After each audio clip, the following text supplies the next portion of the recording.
Dustin. Here's one of your guides to Jurassic Quest Drive-Thru Safari. Before we can go in, we should go over a few rules. Please keep your hands, feet, heads, children, and other appendages inside your vehicles at all times.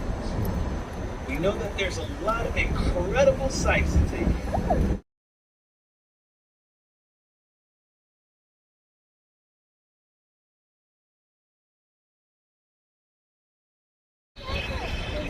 I'm prehistoric fossilized here at Jurassic Quest. What you're looking at is the Triassic period. The Triassic started about 251 million years ago in another period that we call the Permian. One of the earliest dinosaurs that we know of was Eoraptor. Its name means dogtooth because it lived at the dawn of the age of dinosaurs. Eoraptor made its home in what is now Argentina about 231 million years ago.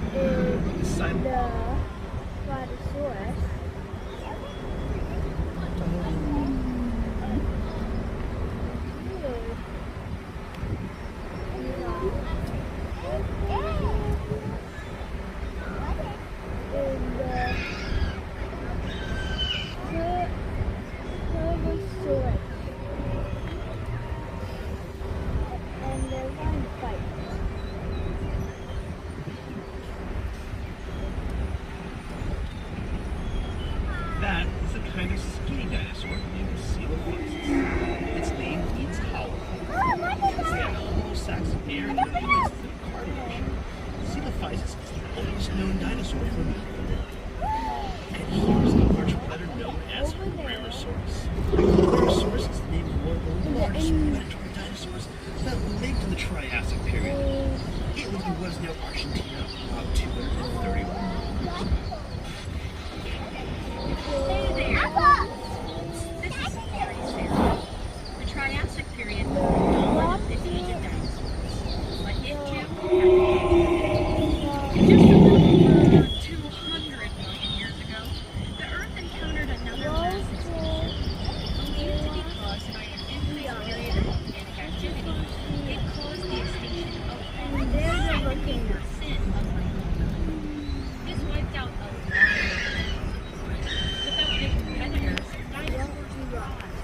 and in the Jurassic period, they quickly became the gargantuan creatures we think of when we hear the word dinosaur.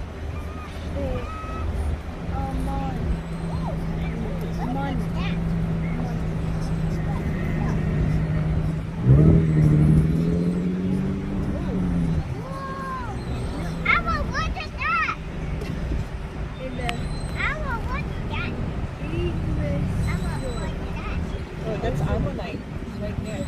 That big one. That's ammonite.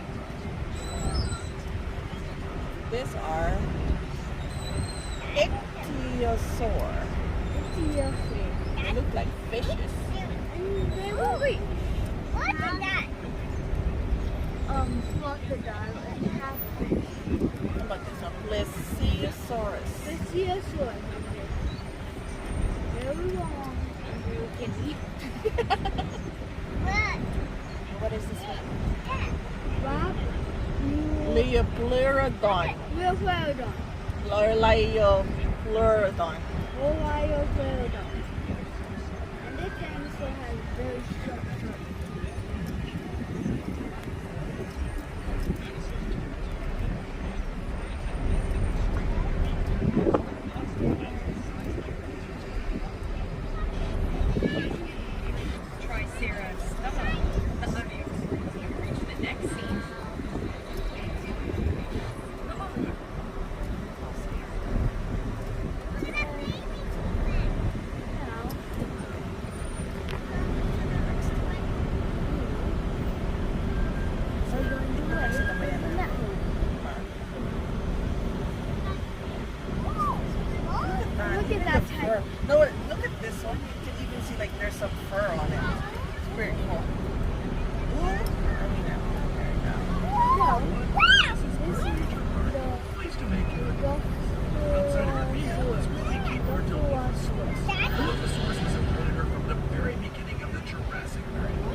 covered in plates. You said Stegosaurus? Stegosaurus? Stegosaurus. You're right. Stegosaurus is a Jurassic plant eater whose back, neck, and tail were covered in woody plates. Stegosaurus had a special weapon. The spicy one over there, the Stegosaurus. Vagabonds that would use to defend itself from predators. That one is the Predator it had to Allosaurus. worry about the most. T-Rex isn't the only scary meat-eating dinosaur we had here in Jurassic Quest. Allosaurus was one of the larger predators around in late Jurassic. Allosaurus had long arms for a theropod with big, hooked claws. These could help it grip onto its prey while it used its serrated teeth as its primary weapon. We know it used its arms because scientists have found signs of microscopic stress fractures on the bones of their forearms. This happens in bones when a person or an animal is using force to move heavy weight with their bodies. They might have used their arms to keep prey from getting away, or possibly to hold onto a Stegosaurus's tail to avoid getting hit. The little guys in the scene are called guanlong. They're an early member of the Coelosaur family.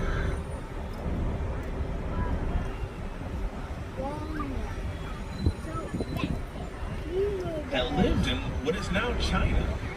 The Coelosaur family was made up of mostly small predators. As time went by, some Coelosaurs eventually became a bit bigger. Specifically, Tyrannosaurus rex. The big, long-necked dinosaur in the sea is a Apatosaurus. Apatosaurus is what sauropod, long-necked dinosaur. Sauropods were the biggest animals. After the end of the Jurassic, we find ourselves in the early Cretaceous period. The Cretaceous was the longest of the time periods. The Cretaceous period saw all kinds of Iguanodon. We're starting off in what is now England in the early Cretaceous, roughly 120 million years ago. The duck-billed dinosaur you see is what we call Sauropod, and it's one of the first dinosaurs to be discovered and named. Some of you guys already guessed that Iguanodon means iguanodon. When Iguanodon was discovered in England, no one had ever even heard of dinosaurs yet. So when it came time to name this bizarre new animal, the only similarities anyone could think of were that its teeth kind of looked like the teeth of an iguana, only bigger. The very first drawings of Iguanodon depicted it as a giant iguana-like creature. The animal it's next to is Baryonyx was a carnivore, and specifically it ate fish. We know that it ate fish because when the first baryonyx skeleton was found in England in the 1980s, it had fossilized fish bones and fish scales inside of its belly, along with a few bones from its legs. Since it lived in what is now England, as one of its last meals was fish, this could be the earliest evidence of anyone in the UK ordering fish and chips. West is now taking us still in the early Cretaceous. The big dino you see here is new Tyrannosaurus.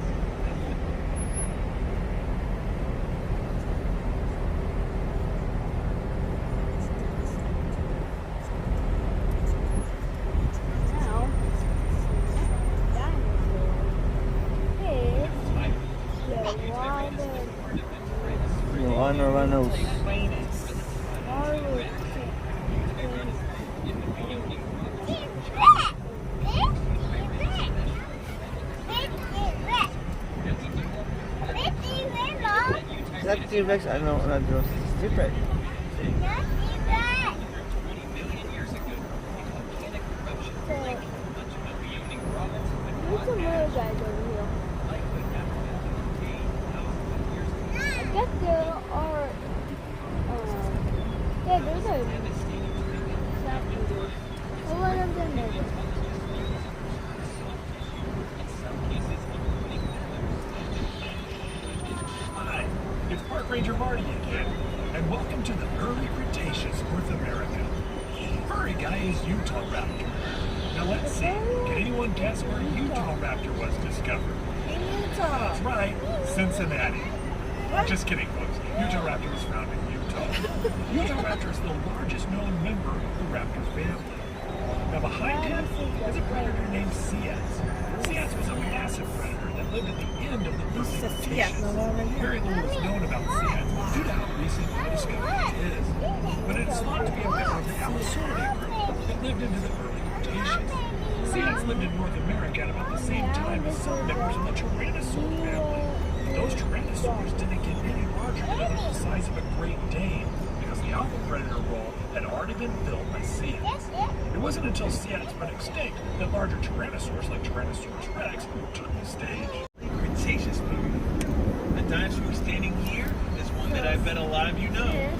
Can you guess what it is? Dinosaur. Did you say Spinosaurus? The dinosaur. You got it! Spinosaurus is one of the largest carnivores to ever walk the earth. But it mostly ate fish. We know that because Spinosaurus' teeth have been found embedded in fossilized bones of large fish. Although they have also been found in bones of other dinosaurs. Spinosaurus is a creature that was a mystery for a long time. Its fossils were discovered in 1912, but they were destroyed during World War II, and the museum they were in was hit during the bombing. It wasn't until the 1990s when Spinosaurus' fossils were rediscovered. In fact, we've learned more about the Spinosaurus in the last 20 years than we have in the last century. We now know that Spinosaurus was a massive predator that lived in and out of the water in marshy waterways of what we now know to be northern Africa, preying on fish You can tell by size inside. of cod. Hey, Dustin, is this a secure line? Sure, I think. I just turned off the mic. Yeah, they definitely can't hear us. What's up? I just noticed that the T-Rexes aren't in their areas. Do you know if they've been moved to another location? I haven't heard anything about moving them anywhere. They should both be there. I can check in with Nick and Marty to see if they know anything about this. That would be great. I'll organize a search. We need to find them soon, but we cannot. Let's keep this on the down low. Roger that. Moving through time again, folks. Welcome to the late Cretaceous. The Spinosaurus we just saw spent a lot of time in and around water, and that's where we're going. Welcome to the Western Interior Seaway. That's a shallow sea that stretched from the Gulf of Mexico to the Arctic Ocean during the Cretaceous period. The Great Plains of what's now the United States and Canada used to be underwater. Lots of marine fossils are found in places like Kansas. The first creature here is the long-necked Elasmosaurus. It's a relative of Plesiosaurus, but much bigger. Second is Archlon, the biggest sea turtle known to exist. It had a large shell called carapace.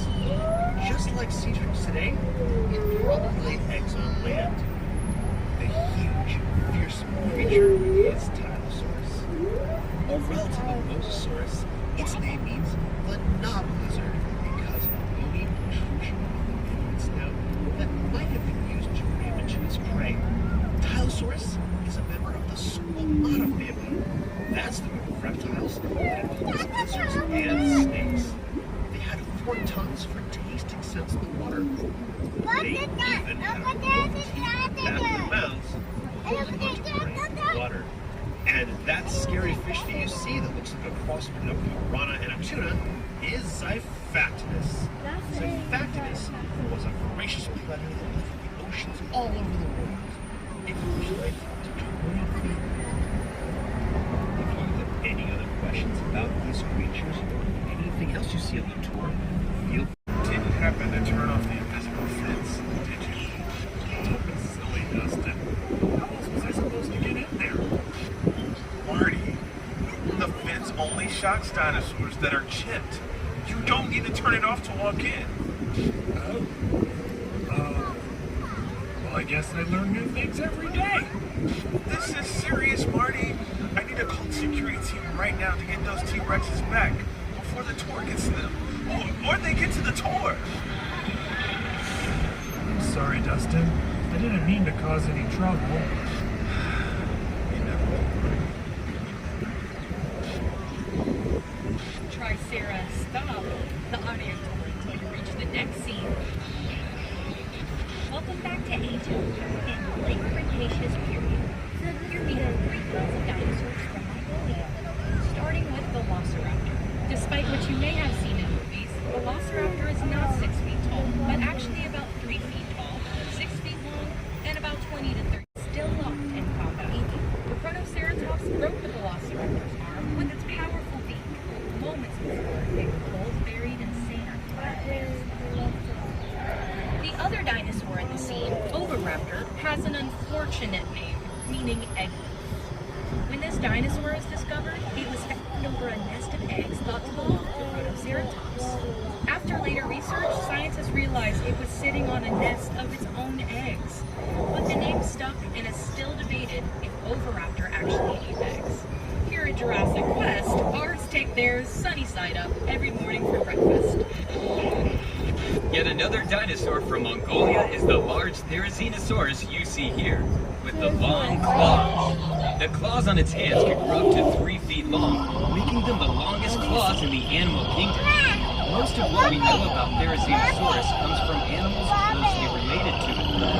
The only fossils we have of this animal are its shoulders, arms, and hands. It is believed to be an herbivore, but we're still looking for more fossils to know more. The dinosaur next to it is the Orotitan, lived in what is now eastern Russia. It's in a special group of duck-billed dinosaurs called Plesiosaurs, which are famous for the elaborate crests on their heads. These crests would have certainly served as display structures, but may also have been used in some dinosaurs as resonating chambers to make sounds used to communicate effectively through the herd.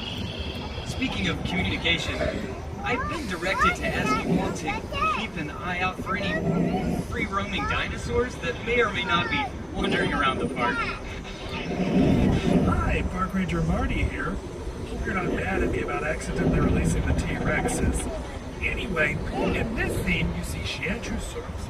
Shianchusaurus is a Tyrannosaurus from China and is closely related to Alioramus from Mongolia. Both have awfully long, narrow noses for members of the Tyrannosaur family. We're not sure what those noses may have been used for. Maybe to cut through water, making them faster for accurate fishermen, or maybe they were specializing in smaller, faster prey, not needing the powerful might of a T-Rex. Speaking of which, if you see one of them, please let one of our core security officers know. Now, scientists only described this dinosaur in 2014, so there are still a lot of unanswered questions about it. But I can tell you this much. In the United States, we do not typically refer to this dinosaur as Shianchusaurus. We typically just call it Pinocchio Rex. Now we travel to Argentina. The big animal you see in this scene is Giganotosaurus, arguably one of the largest meat-eating dinosaurs. Though it may look a lot like T-Rex, it's actually a much different animal. Unlike a T-Rex, it has 3 claws on each hand, a lighter bone structure, and teeth that were designed for slicing, rushing through bones, and ripping car tops open. Speaking of which, if you see one of our missing T-Rexes, please let one of our 3 security guards know where. The second largest in the scene is Carnotaurus, which means meat-eating wolf because of peculiar horns on its head. It might have used its horns as a weapon against other predators. It's a very funny-looking dinosaur, not just because of the horns, but because of its tiny little arms. Carnotaurus has one of the smallest arms of any known dinosaur, even smaller than the T-Rex. The small dinosaur you see in this scene is Albersaurus, a small, fast predator that lived in Argentina during the late Cretaceous period. It is believed to have eaten insects. Ew. The dog with the long crest on the back of its head is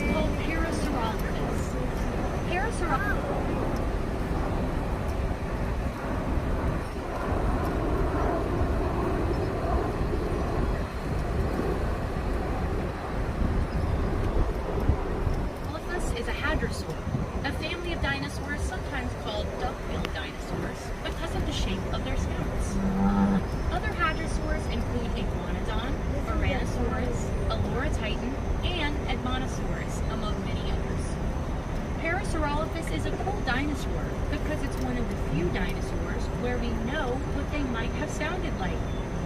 Paleontologists discovered that by looking at the crest on its head. What they found were tubes inside going back and forth between the nasal passage and the throat. When they recreated blowing air through their tubes, they discovered that the crest would have made a horn sound. The new script here just says make horn sounds. No, guys, I'm not gonna do that. Sarah.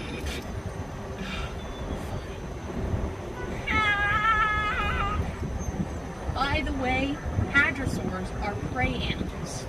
Their sound might have attracted large predators.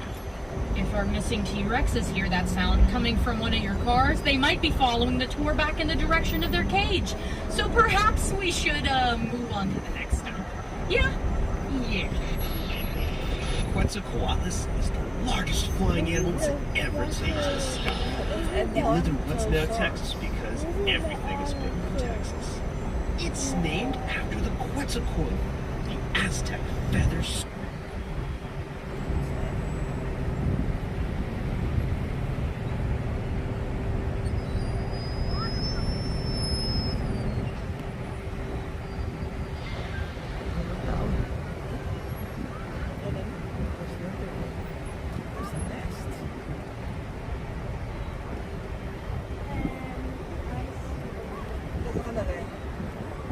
Resting down. It's resting in her nest this time. Serpentine. It had a wingspan of 36 feet. That's the same as a small plane. Standing like it is here, it was the height of a giraffe. But weigh less than 600 pounds. That's a lot, but it's incredibly light for an animal this size because it was doing everything possible to be as light as possible, including having very hollow bones. This is necessary for it to achieve flight. Quetzalcoatlus was actually not a dinosaur, but a pterosaur. Pterosaurs are a family of flying reptiles that lived at the same time as dinosaurs. Like many, but not all pterosaurs, Quetzalcoatlus had no teeth, unlike our missing T-Rexes who have very large teeth. Now, if you have any other questions about the creatures you see, go ahead and text that question to 844-411 or 844-346-6411. The big carnivore in here is Albertosaurus. Albertosaurus is a close relative of T-Rex, roughly half the size of a fully grown T-Rex. Albertosaurus is named after the Canadian province of Alberta, where almost all of the remains of Albertosaurus have been found. This makes Albertosaurus a Canadian dinosaur. And if you listen very carefully, you can almost hear it apologizing. Sorry about that. The other dinosaur here, Anzu, was named after a Mesopotamian bird demon. It is a large North American oviraptorid found in the Hell Creek Formation of South Dakota and had a beak with no teeth. Anzu is relatively a new discovery, and scientists are still trying to learn more about this creature.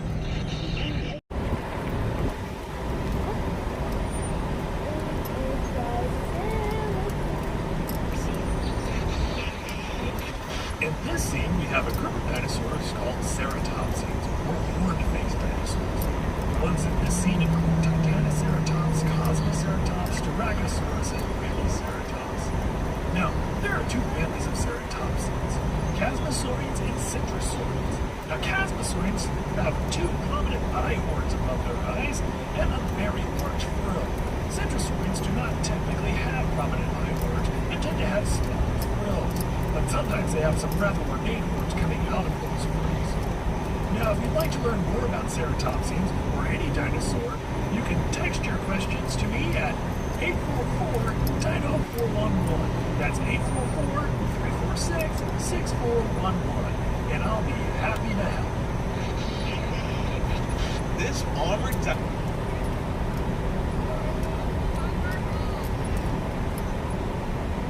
a Titanoceratops. Cosmoceratops.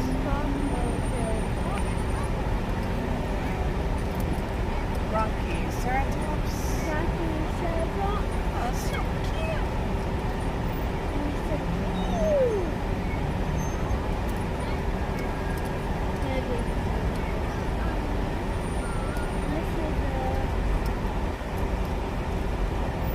Styracosaurus.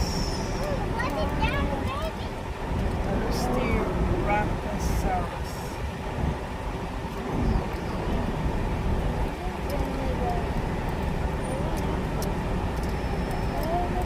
Dinosaur is a Ankylosaurus, also known as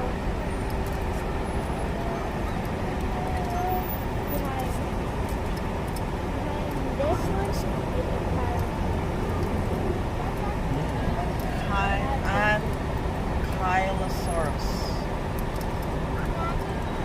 This one, no, it's Ankylosaurus. fused lizard. Ankylosaurus was armored from head to toe with bits of bones on their skin called osteoderms. They are known for having a bony club tail, which was used to swing back and forth as a weapon to deter predators.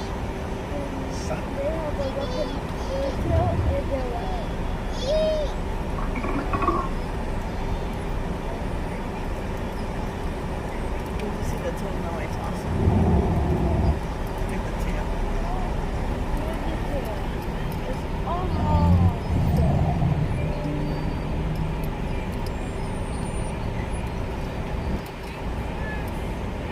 Scientists have even found a T-Rex fossil with a broken leg that was shattered at about the same rate.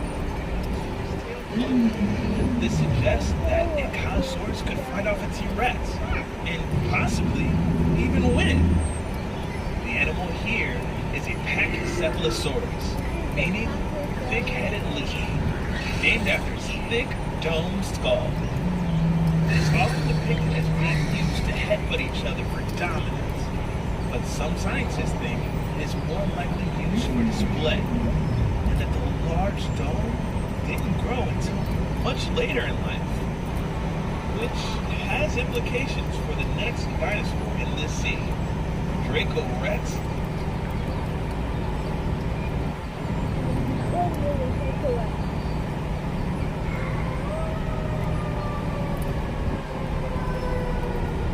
Hogwarts, yeah. And if that sounds like something from a Harry Potter book, that's because it's from a Harry Potter book. The name actually means Dragon King of Hogwarts, because its skull looked a lot like the skull of a dragon.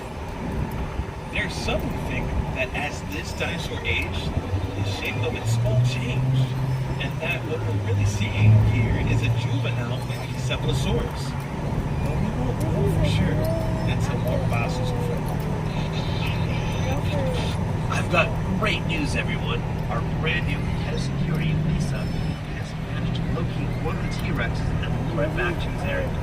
That's great news because T-Rex is one of the most common favorite dinosaurs.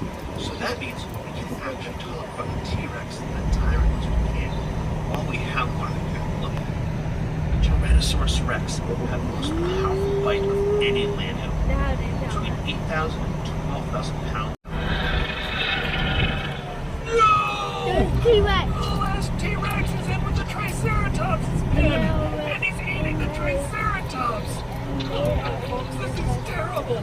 That's my favorite Triceratops. Lisa, we've located the missing T-Rex. Lisa, do you copy? Oh, no, this is terrible. Well, since we're here, Triceratops is an herbivore from the end of the Cretaceous period. That's the same time and place that T-Rex lived. Now, Triceratops means three-horned face for pretty obvious reasons.